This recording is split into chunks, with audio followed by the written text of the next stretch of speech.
I'm Daryoosh Khashayar. I'm an attorney here in San Diego. I've been practicing for about 19 years now.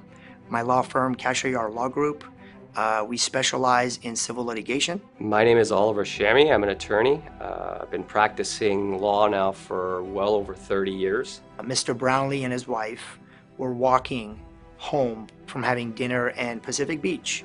And as he's walking home, the sidewalks are not all straight.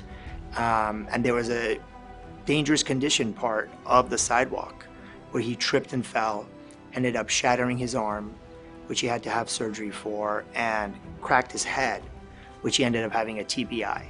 It was a complex case from a liability standpoint, from a legal standpoint, from a causation standpoint, and from a damages standpoint. So we really had a lot of challenges to overcome. In a sense, we were fighting a two-front war.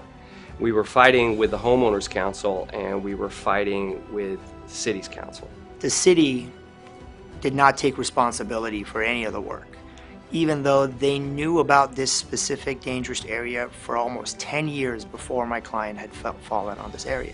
They were going on the fact that he had a few beers and he was a .08 while he was walking. Then they went to say that the part of the sidewalk that he claimed he fell on was not the exact location, and they were trying to say he had fell on a different location. The initial case strategy changed considerably, especially once we realized that the city had made a fatal mistake by not designating the right experts to create any type of liability on the homeowner from a legal standpoint. We used DK Global in order to establish visually what our client went through physically.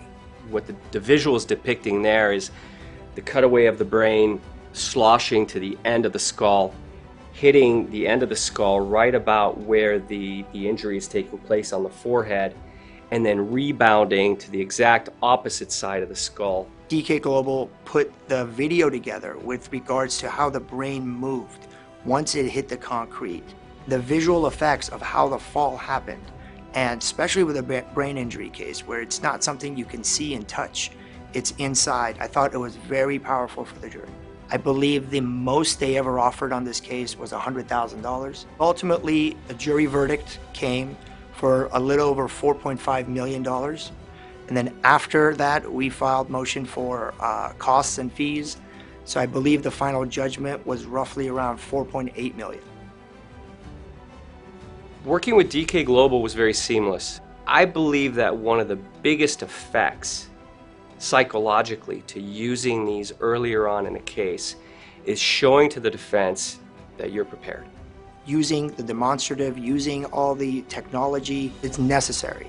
When you take a case to trial and you want to get the full value for your client, you do have to spend the time and the money to make sure you get the quality work, because the jury ultimately will reward you for it.